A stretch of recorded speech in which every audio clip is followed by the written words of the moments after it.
Welcome back to the channel. We were very excited about our next trip. Our destination was Ireland. We had a very early flight out of Munich. It was so early, in fact, that we thought it would be better to stay overnight near the airport instead of chancing the hour-long train commute in the morning. Are you excited? I'm excited. Yeah, I just wish it wasn't so early, but breakfast here was actually pretty good. After catching breakfast in the hotel, we hired an Uber and made our way over to the Franz Josef Strauss Airport in Munich. Say hi. We arrived at the airport more than 2 hours ahead of our flight, but we were plagued with issues from the start. Our baggage was not marked as being included in our fare, so that took time to resolve. Then, security was extremely busy, costing us precious time that we did not have for getting through passport control. We ended up arriving at our gate just as they started to board. This was way too close for comfort for us. Well, we made it. Didn't have any time to get water or go to the bathroom, really, because security took forever, and then we had to go through passport control twice. Don't know what that was about, but we're finally on our way. Once we were settled into our seats, we could finally relax.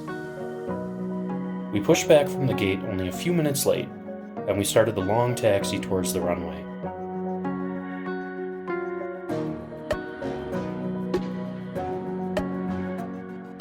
Before we knew it, we were cruising through the sunny Bavarian skies.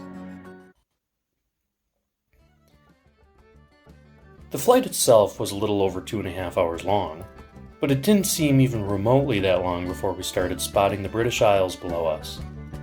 We passed over the cloudy British Midlands and into the Irish Sea. We finally started our descent into the Dublin airport.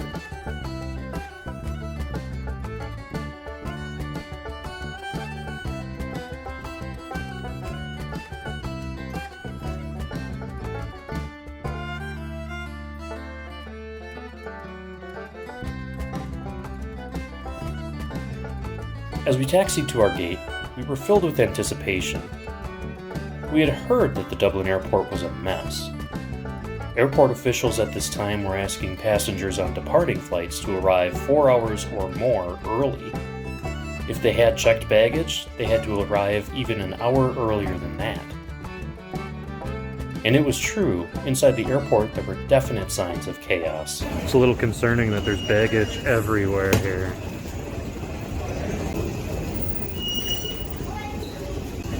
I don't think any of them are ours, though. We finally received our baggage after about 30 minutes of waiting, and we caught a cab into the city. Alright guys, well, we made it to Dublin. If you can't tell, we're in our hotel room now. We got in pretty early. I mean, we got here at, before 10 o'clock in the morning. And then we made it over to our hotel finally around, 11 or 11:30. Our room wasn't ready yet, so we went and saw a few sites already, which you'll see in a moment. But yeah, geez, let's talk about that airport experience this morning, because we didn't have time to film anything. That's the first time we've ever left from the hotel, gotten there, checked in, got our bags dropped off, went through security, and basically walked right onto the plane. So I don't know if it was because it was a holiday, because it is a religious holiday today in Bavaria, so a lot of people have off, or if there was something else going on, but security was crazy. That was a crazy wait for us. It was basically TSA Chicago O'Hare levels. We were not prepared for that. And then we had quite a few issues with our bag too. If you book from one airline where you travel on another airline, just make sure that your baggage and everything will transfer over, because for us, it did not transfer smoothly. We had to go to a separate desk, basically to get everything figured out. And then, of course, we forgot one of the cardinal sins. You can't forget if you need to go through passport control. We didn't even think of it because we had basically been traveling within the Schengen area, but Ireland is outside of the Schengen area, and we'll make another quick video explaining exactly what the Schengen area is, because it is really important if you're traveling.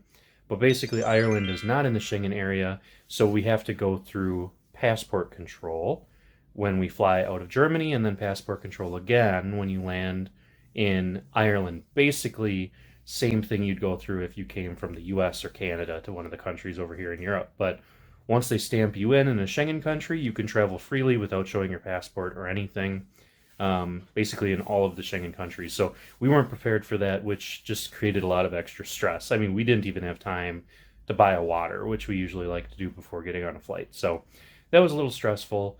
So hopefully you can learn from our mistakes there. Our hotel was in the Dockside Quay area, right next to both the Dublin Custom House and the Epic Irish Immigration Museum. This area has played a very large role in immigration of Irish citizens to other countries. The Custom House stands as a proud reminder of the major economic and trade impacts that Ireland has had on the world. The building itself has served as the trade hub of the area for hundreds of years. Now the building hosts a visitor center, a museum, and a large gallery and exhibition showcasing works, artifacts, and stories of the lives of these people for the past 200 years. While the history of this building is amazing, we were not quite sure what to make of the lion and unicorn fighting on top of the building. In this area, there's also a chilling memorial of the famine, showcasing life-size statues of starving people carrying their belongings to the ships, waiting to take them to faraway lands. Walking down the river further into the city, we came across one of the landmarks that Dublin is known for, the Halfpenny Bridge. This white cast iron bridge spans the Liffey River and connects the north and south side of the city. At one point in time, a ferry stood on the banks of the river, which was much wider then, and took people across the river for a fee. When the ferry owner refused to update his fleet of boats, he decided that it would be better to just commission a bridge and charge bridge walkers a halfpenny, or ha'penny, to cross. The bridge was commissioned and built in 1816. Because of the toll needed to cross, it was given the popular nickname of Halfpenny Bridge. After a bit of sightseeing, we decided that we should probably eat some lunch. After all, we had been up since the wee hours of the morning, and our airport adventures did not really leave much time for us to get breakfast. We stopped at a very traditional-looking bar near Trinity College called O'Donoghue's. The interior of this bar was actually built from timbers and stone taken from demolished buildings and churches around the area. The website also claims that this was once a recorded gathering spot for early Viking settlers. Whether or not the history is true, the bar was amazing, and the staff were warm and welcoming. The food was excellent. After lunch, we still had some time to kill before our check-in, so we hit another hot spot in Dublin and walked down Grafton Street. This street was originally a country alley that was transformed over the centuries into one of the premier shopping streets in Northern Europe. It's now a pedestrian zone, and it leads all the way from Trinity College to St. Stephen's Green, which was our next stop. St. Stephen's Green is a 22-acre rectangular park that features several walkways, fountains, lakes, and streams. The area around the green was originally developed in the 17th century, after the owner decided to keep about 20 acres open as green space and sell the remaining plots of land around the green. The houses that surround the green now are all descendants of those early dwellings. The green was a private park for only those residents up until about 1877 when it was open to the public. Walking through the green was a nice reprieve from the traffic and noise of other parts of the city. It was clear that this is a popular destination. After all, it was only 2 o'clock in the afternoon on a Thursday, and the park was absolutely packed. We were hard-pressed to find anywhere to sit other than the grass, so we just walked around for a bit before making our way back to our hotel.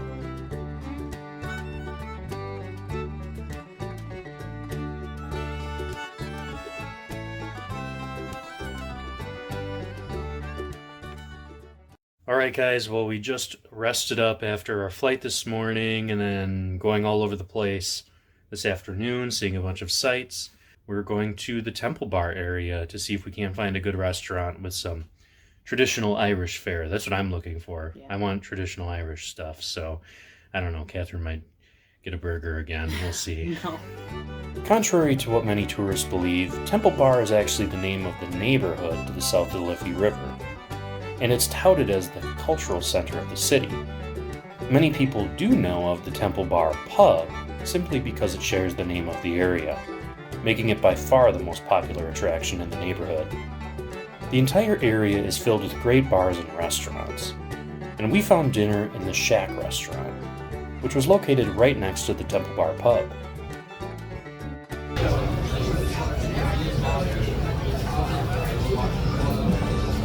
We found this cute little restaurant. We're right next to Temple Bar, and we have some traditional Irish food coming here.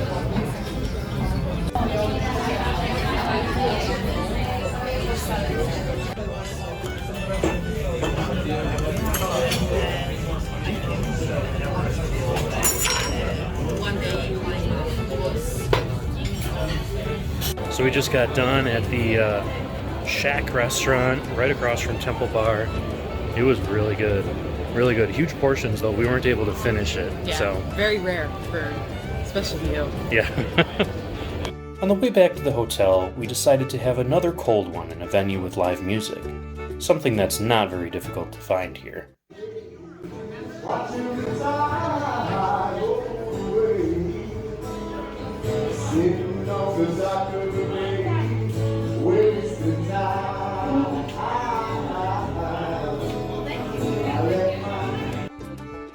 Our first day in Dublin was great, and we knew that the fun was just beginning.